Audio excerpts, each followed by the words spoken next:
In my previous video, I talked about bonds between atoms and the structures that they form.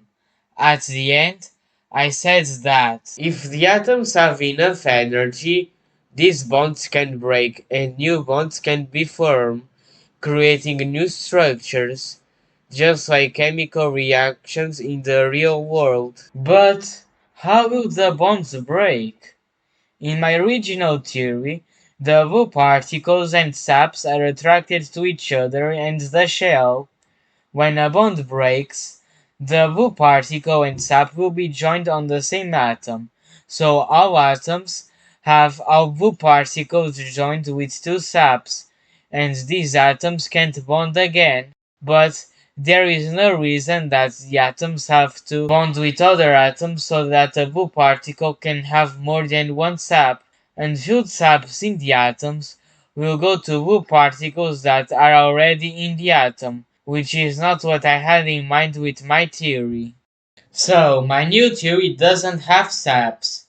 Instead, it has yellow particles and two types of shells, the blue and yellow shells. Blue particles are attracted to yellow particles and blue shells and are repelled by blue particles, while yellow particles are attracted to blue particles and yellow shells and are repelled by yellow particles. There is no interaction between particles and shells of different colors, and the interaction between blue and yellow particles and their corresponding shells is stronger than between each other.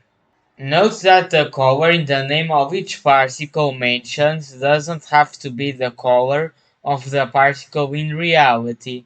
The name yellow was chosen because it is a complementary color of blue in the RGB system, and in fact, the blue shell is gray, as it is the shell seen in the show, but I will represent them in the video with a blue color.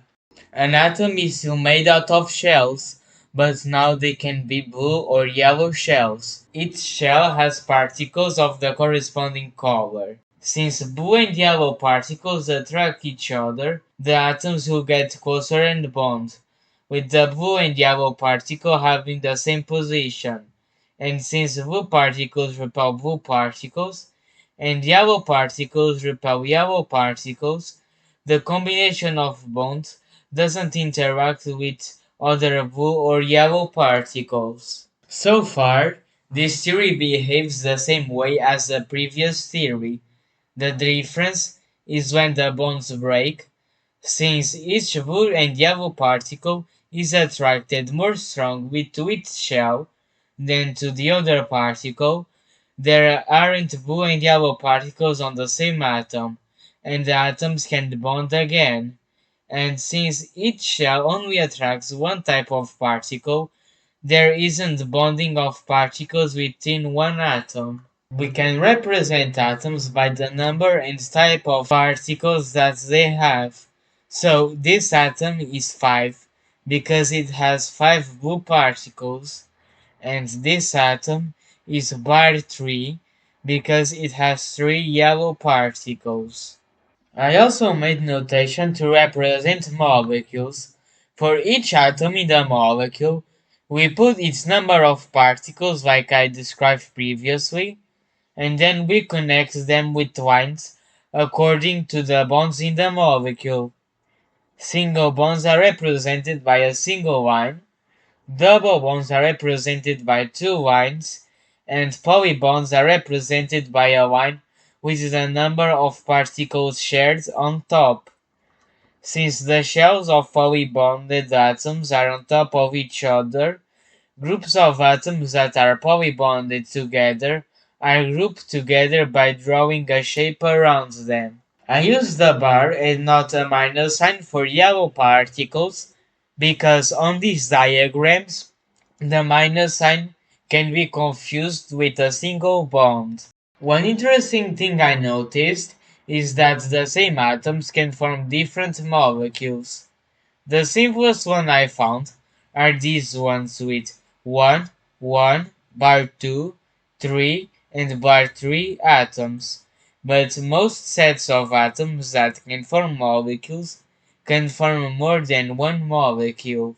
Since blue particles repel each other, you would expect two atoms with blue particles to repel each other. However, this doesn't happen in the show since we see atoms with blue particles that appear to not interact with similar atoms. This is because there is an attractive force between the red and gray particles and between the blue particles and the shells. So, the net force is very small on the atoms presented in the show, but atoms with no nucleus and the same color repel each other. This means that chemistry is different for atoms with nucleus, as atoms of the same color can be attracted if they have enough red and gray particles. This is all I have for this video. Goodbye.